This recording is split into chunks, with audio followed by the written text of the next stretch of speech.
Morgan Bueller surfs in the morning and has no problem waiting till lunch to eat. I just would wake up and exercise and then not eat until like 11 or 12, and I felt great. She lost 8 pounds by exercising first, fueling up later. One of the many on the latest diet trend known as intermittent fasting. I eat dinner probably like 7 or 8.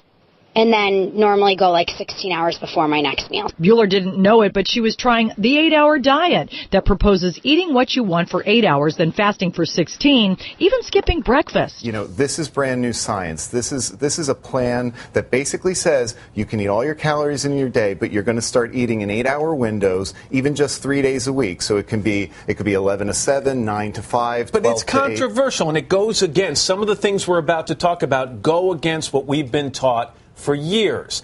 And the claims are pretty dramatic. You say if you follow this diet, you'll look younger, you'll feel younger, and you'll dramatically reduce your risk for getting some of the major diseases of our time. Right, and the problem is that we're sleeping less than ever, we're working more than ever, and we're eating throughout the day. We're grazing all day long. We are not giving our bodies a chance to process all of the food that we're taking in and all the toxins, and by feasting for 8 hours and fasting 16 for hours 16, of famine, and even just 3 days a week, you're going to reset your body and get on that path. I lost 7 pounds in 10 days when I adopted the plan. And you say, by the way, people could lose 20 pounds in 6 weeks. All right, let's start. Every day what I do is I eat for 8 hours and I fast for 16.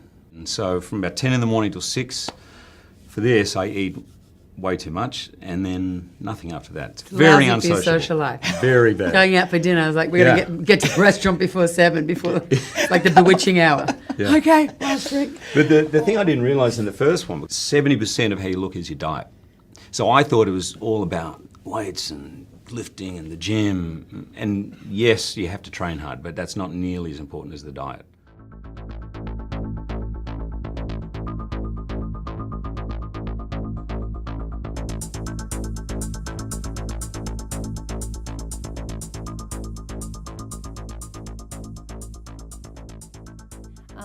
The type of intermittent fasting that I like the best is you don't eat for a period of 12 to 16 hours every day, and then you eat the rest of the time. That might sound like a long period of time, but I'll explain how it's not actually that difficult. But the benefits are really vast.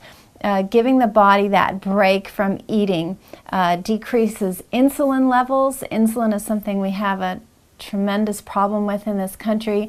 High insulin or having insulin resistance is associated not only with obesity, but the #1 killers, heart disease. It's also associated with diabetes. So having insulin levels lower is very much associated with intermittent fasting, and that's a very good thing. Researchers across the U.S. have been finding astonishing results from severe calorie restriction, decreased cancer risk, increased life expectancy, even improved brain function. There also seems to be a very strong brain protection response that occurs with intermittent fasting. And there was a Dr. Matson who did some research, and he found that what fasting did was it actually stimulated the defense network in the brain against cells being damaged. There was another study that looked at a specific protein that actually slows the rate of death of neurons or our nerve cells. So there's been a lot of studies showing that with Alzheimer's and Parkinson's that patients who did the intermittent fasting fared much better as far as just their cognitive ability, their memory. So it seems very brain protecting as well as being anti-inflammatory, and inflammation we know is the initiator of most degenerative diseases. It increases our immune function, it lowers cholesterol and triglycerides. So overall, there's a lot of positive.